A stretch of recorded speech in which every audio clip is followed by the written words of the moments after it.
Hello बच्चों, let's read this question and the question says that maximize z is equal to 3x plus 5y subject to x plus 2y less than equal to 20, x plus y less than equal to 15, y less than equal to 5, x, y greater than equal to 0। तो आइए अब इस question को यहाँ पर हम solve कर लेते हैं। इस क्वेश्चन में हमसे कहा गया है कि हमें मैक्सिमाइज़ करना है z is equal to 3x plus 5y को।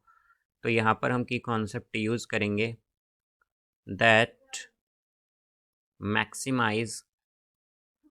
Maximise z is equal to 3x plus 5y। तो बेसिकली हमें क्या करना है, मैक्सिमाइज करना है 3x प्लस 5y को। तो यहाँ से हम अगर देखें तो हमारे पास ये जो x plus 2y less than equal to 20 है, इसे हम क्या करेंगे, x plus 2y equal to 20 लेंगे पहले। ये इक्वल्स टू 20 जब आएगा तो अगर हम देखें अब यहाँ से, तो जब हमारे पास x 0 होगा तो y क्या आ जाएगा, y 10 आ जाएगा। और जब हमारे पास y यहाँ पर 0 होगा तो x क्या आ जाएगा, x हमारे पास 20 आ जाएगा। तो इसे हम मान लेंगे यहाँ से a और इसे मान लेंगे b। अब इसी तरह अगर हम सेकंड देखें तो यह है x plus y less than equal to 15। तो x plus y equal to अगर हम 15 लें तो जब हमारे पास x 0 होगा तो y 15, और जब हमारे पास y 0 होगा तो x 15। ये कंडीशन बनेगी, इसे हम c और इसे d मान लेंगे। और हमें आगे क्या गिवन है कि y less than equal to 5, तो इसे हम y इज इक्वल टू 5 मान लेंगे। और क्या है, x and y greater than equal to 0, तो x, y greater than equal to 0 है। तो अब हम पहले इसका कर्व ड्रॉ करेंगे यहाँ से। तो ये हो जाएगा हमारे पास, अगर हम देखें तो एक ग्राफ हो जाएगा। इसमें यहाँ पर है ये 5, 5, 10, 15, 20, 25। इसी तरह ये आएगा 5, 10, 15, 20। तो अब अगर हम देखें तो पहला पॉइंट क्या है हमारे पास, ए क्या है 0,10 और बी है 20,0। तो 0,10, एक्स 0 वाई 10, तो यानी कि ये पॉइंट ये क्या है, ये है ए 0,10।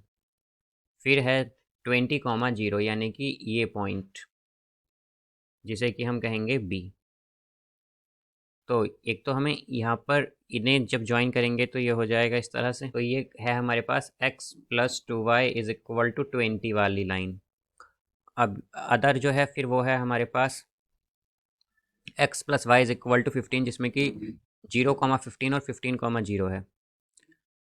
तो अब अगर हम देखें तो एक तो क्या है 15,0 यानी कि ये पॉइंट 0,15 एक्चुअली है, बिकॉज यहाँ पर x तो 0 है और y 15 है। तो 0,15 इसे हम कह देंगे यहाँ से c, और 15,0 ये हो जाएगा d हो जाएगा 15,0, ये वाला पॉइंट।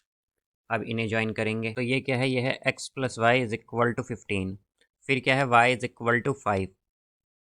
तो ये वाली लाइन ये क्या है, यह है y is equal to 15, y is equal to 5 actually, यह है y इज इक्वल टू 5। अब एक्स वाई क्या है, ग्रेटर देन 0 है।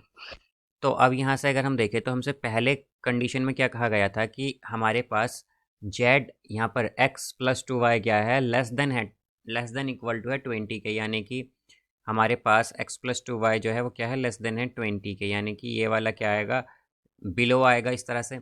देन x प्लस वाई क्या लेस देन इक्वल है 15 के, तो यानी कि हमारे पास ये वाला कर्व भी बिलो होगा। और y क्या है, लेस देन इक्वल है 5 के, यानी कि ये। तो इनका कॉमन रीजन क्या आ गया हमारे पास, यहाँ पर कॉमन रीजन बेसिकली ये आया है। तो हम क्या करेंगे, तो यहाँ से अगर अब हम देखें तो हमारे पास इस पॉइंट को, ये जो इनका इंटरसेक्शन पॉइंट है सबका, इसे हम ई मानेंगे। और ये होगा हमारे पास 10,5, ये हो जाएगा 10,5 हमारे पास। और ये है हमारे पास, इसे हम f मान लेंगे। तो ये है f है यहाँ पर 0,5, 0,5। तो यहाँ से अब अगर हम एक टेबल ड्रॉ करें जिसमें कि z तो क्या होगा, z है हमारे पास 3x प्लस 5y, और यहाँ से हम अदर पॉइंट्स लेंगे जो कि हैं हमारे पास ये जो पॉइंट है बेसिकली इसे हम o मान लेंगे जो कि है 0,0। तो o क्या है, ये है 0,0। देन c क्या है 15,0, एक्चुअली डी है 15,0, डी आएगा यहाँ पर 15,0। देन ये पॉइंट है एफ, एफ क्या है यहाँ पर 0,5, 0,5 एंड फिर आएगा हमारे पास ई जो कि है 10,5, 10,5। तो हम अगर देखें तो 0 0 रखेंगे इसमें तो क्या आएगा 0। फिर जब हम इसमें x की जगह क्या पुट करेंगे 15 और y की जगह 0 तो क्या हो जाएगा, ये हो जाएगा 45। देन जब हम इसमें x की जगह 0 और y की जगह 5 पुट करेंगे तो क्या आएगा, ये आएगा 25। और जब हम इसमें x की जगह तो 10 तो क्या हो जाएगा 30 और y की जगह 5 तो 25 यानी कि 55 हो जाएगा ये 55। तो अगर हम देखें तो मैक्सिमम वैल्यू किस पर मिल रही है, यह है 10,5 पर। तो हम क्या कहेंगे z is equal to 3x plus 5y is maximum at 10,5 और मैक्सिमम कितना है, ये मैक्सिमम है 55। तो ये हमारा आंसर होगा। So I hope you understood it well. Best of luck. Thank you.